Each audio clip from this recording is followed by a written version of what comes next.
5 दिन की छुट्टियां बिताकर जब मैं ससुराल पहुंची तो पति घर के सामने स्वागत में खड़े थे। अंदर प्रवेश किया तो छोटे से गैराज में चमचमाती हुई गाड़ी खड़ी थी, स्विफ्ट डिजायर। मैंने आंखों ही आंखों में पति से प्रश्न किया तो उन्होंने गाड़ी की चाबियां थमा कर कहा, कल से तुम इसी गाड़ी में कॉलेज जाओगी प्रोफेसर साहिबा। Oh my God! खुशी इतनी थी कि मुंह से कुछ निकल ही नहीं रहा था। बस जोश और भावावेश में मैंने तहसीलदार साहब को एक जोरदार झप्पी दे दी और अमरबेल की तरह उनसे लिपट गई। उनका गिफ्ट देने का तरीका भी बहुत अजीब हुआ करता है। सब कुछ चुपचाप और अचानक। खुद के पास पुरानी इंडिगो है और मेरे लिए और भी महंगी खरीद लाए। 6 साल की शादीशुदा जिंदगी में इस आदमी ने न जाने मुझे कितने गिफ्ट दिए होंगे। गिनती करती हूँ तो थक जाती हूँ। ईमानदार है, रिश्वत नहीं लेते, मगर खर्चीले इतने कि उधार के पैसे लाकर गिफ्ट खरीद लाते हैं। लंबी सी झप्पी के बाद मैं अलग हुई तो गाड़ी का निरीक्षण करने लगी। मेरा पसंदीदा कलर था, बहुत सुंदर थी। फिर नज़र उस जगह गई जहाँ मेरी स्कूटी खड़ी रहती थी। हठात, अरे वो जगह तो खाली थी, स्कूटी कहाँ है? मैंने चिल्ला कर पूछा। बेच दी मैंने। क्या करना अब उस जुगाड़ का? पार्किंग में इतनी जगह भी नहीं है। मुझसे बिना ही पूछे बेच दी तुमने। एक स्कूटी तो थी पुरानी सी, गुस्सा क्यों करती हो? उसने भावहीन स्वर में कहा तो मैं चिल्ला पड़ी। स्कूटी नहीं थी वो, मेरी जिंदगी थी। मेरी धड़कनें बसती थी उसमें। मेरे पापा की इकलौती निशानी थी मेरे पास। मैं तुम्हारे तोहफे का सम्मान करती हूँ, मगर उस स्कूटी के बिना नहीं। मुझे नहीं चाहिए तुम्हारी गाड़ी। मैं तुमने मेरी सबसे प्यारी चीज़ बेच दी, वो भी मुझसे बिना पूछे। मैं रो पड़ी। शोर सुनकर मेरी सास बाहर निकल आई। उसने मेरे सर पर हाथ फेरा तो मेरी रुलाई और फूट पड़ी। रो मत बेटा, मैंने तो इससे पहले ही कहा था कि एक बार बहू से पूछ ले, मगर बेटा बड़ा हो गया है तहसीलदार, माँ की बात कहाँ सुनेगा। मगर तू रो मत। और तू खड़ा खड़ा अब क्या देख रहा है? वापस ला स्कूटी को। तहसीलदार साहब गर्दन झुकाकर आए मेरे पास। रोते हुए नहीं देखा था मुझे पहले कभी। प्यार जो बेइंतहा करते थे, याचना भरे स्वर में बोले, सॉरी यार, मुझे क्या पता था वो स्कूटी तेरे दिल के इतने करीब है। मैंने तो कबाड़ी को बेचा सिर्फ 7,000 में। वो मामूली पैसे भी मेरे किस काम के थे? यूं ही बेच दिया कि गाड़ी मिलने के बाद उसका क्या करोगी? तुम्हें खुशी देनी चाहिए थी, आंसू नहीं। अभी जाकर लाता हूँ।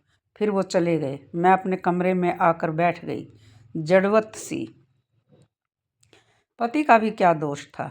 हाँ, एक दो बार उन्होंने कहा था कि इसे बेचकर नई ले ले। मैंने भी हंसकर कह दिया था कि नहीं, यही ठीक है।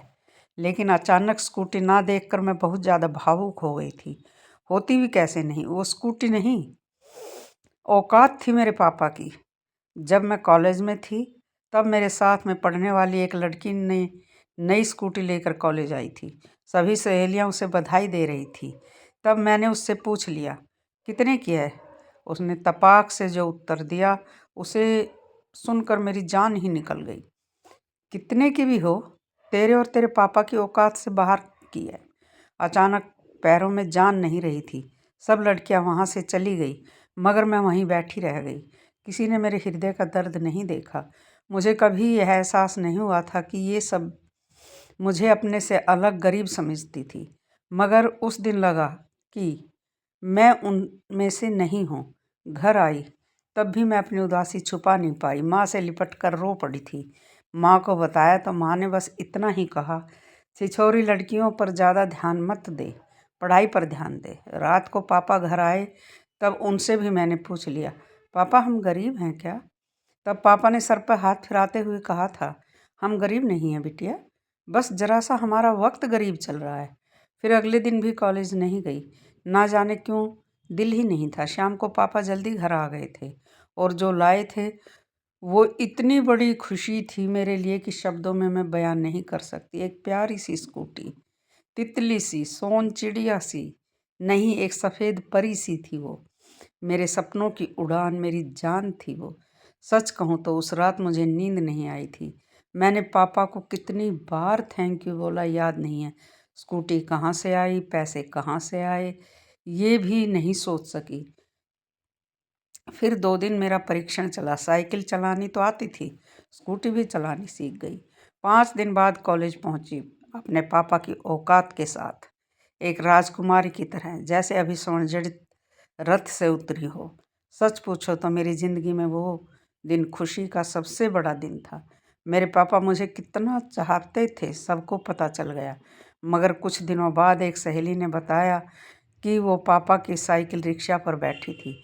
तब मैंने कहा, नहीं यार, तुम किसी और की साइकिल रिक्शा में बैठी हो, मेरे पापा का अपना टेम्पो है। मगर अंदर ही अंदर मेरा दिमाग झंझना उठा था। क्या पापा ने मेरी स्कूटी के लिए टेम्पो बेच दिया? और 6 महीने से ऊपर हो गए, मुझे पता भी नहीं लगने दिया। शाम को पापा घर आई तो मैंने उन्हें गौर से देखा।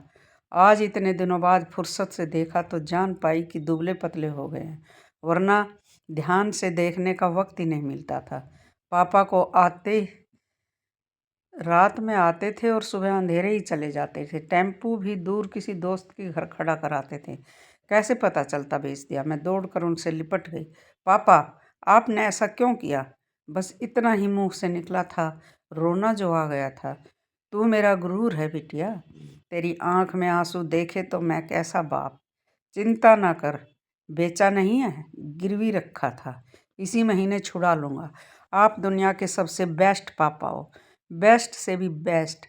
इसे सिद्ध करना ज़रूरी कहाँ था? मैंने स्कूटी मांगी कब थी? क्यों किया आपने ऐसा? 6 महीने से पैरों से सवारियाँ ढोई आपने। ओ पापा, आपने कितनी तकलीफ़ झेली मेरे लिए।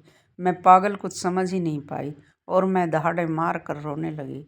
फिर हम सब रोने लगे, मेरे दोनों छोटे भाई, मेरी मम्मी। पता नहीं कब तक रोते रहे। वो स्कूटी नहीं थी मेरे लिए, मेरे पापा के खून से सींचा हुआ उड़न खटोला था मेरा, और उसे किसी कबाड़ी को बेच दिया। दुख तो होगा ही। अचानक मेरी तंद्रा टूटी। एक जानी पहचानी सी आवाज़ कानों में पड़ी, फट फट फट फट।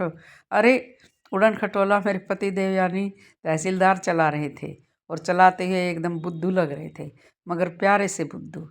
मुझे बेइंतहा चाहने वाले राजकुमार बुद्धू। मेरा उड़न खटोला चाहे कैसा भी हो, मगर मेरे पापा के खून पसीने की कमाई से बना है। ये मुझे अपनी जान से भी ज़्यादा प्यारा है। हमारे माँ बाप हमारे लिए सोच कर दिल भर आता है। उनकी जगह कोई नहीं ले सकता। सबके माँ बाप सलामत रहे, बस यही दुआ है हमारी।